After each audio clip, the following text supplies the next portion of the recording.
After a long night of talks mediated by the United States, I am pleased to announce that India and Pakistan have agreed to a full and immediate ceasefire.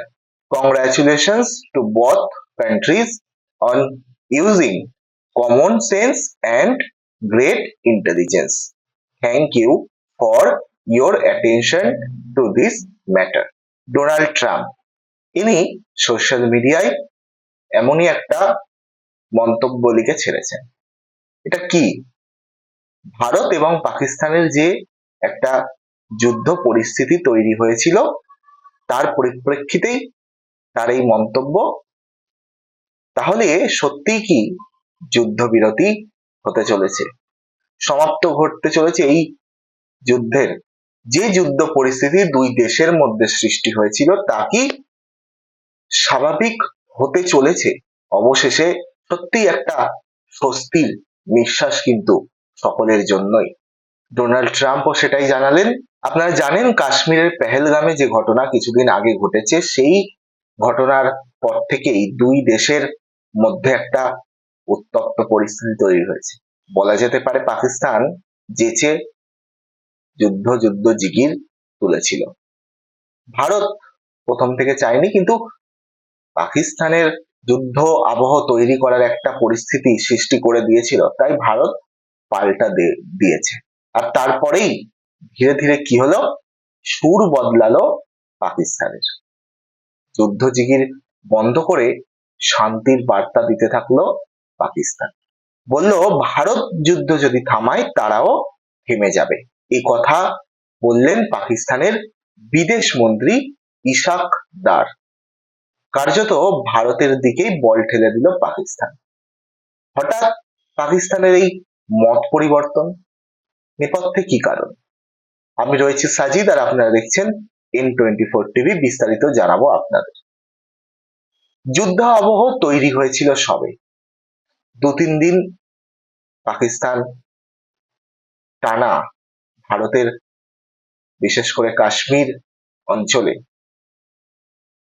Drone হামলা থেকে শুরু করে হামলা চালানোর চেষ্টা করেছিল, কিন্তু ব্যর্থ বেশিরভাগ ক্ষেত্রেই হয়েছে। আমাদের দেশের সেনা জওয়ানরা রয়েছেন, তারা কার্যত দেশকে রক্ষা করছেন।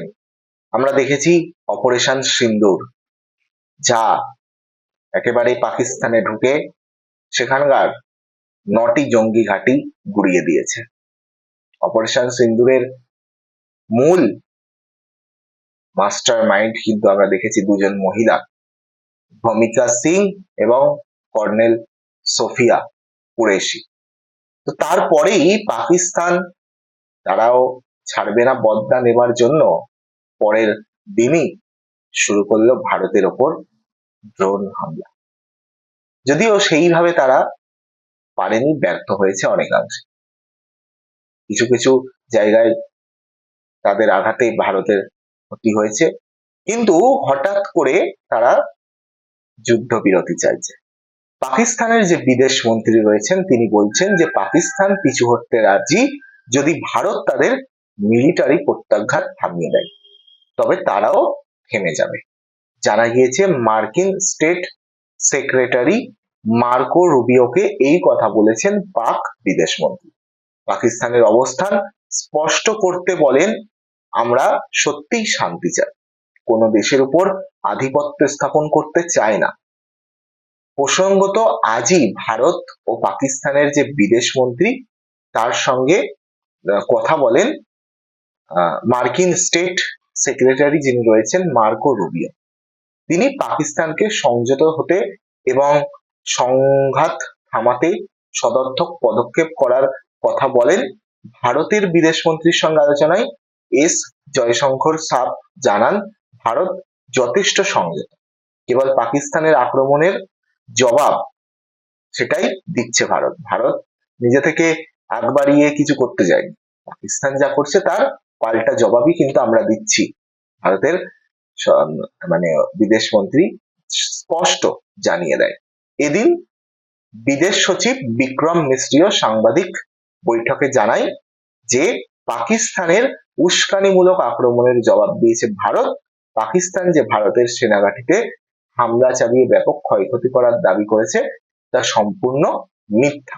অবশেষে যুদ্ধবিরতি হচ্ছে, যদি না আবারও পাকিস্তান কোনো চালাকি করতে আসে, তাহলে তো অবশ্যই ভারতীয় সেনা, ভারতের যে নিরাপত্তার দায়িত্বে থাকা প্রত্যেকে, তারা তো পাল্টা দেবেই, ভারতের জনগণ তো পাল্টা দেবেই। তাই অবশেষে পাকিস্তান শুভবুদ্ধির উদয় হয়েছে, বুঝতে পেরেছে ভারতের সাথে খুব চাপের।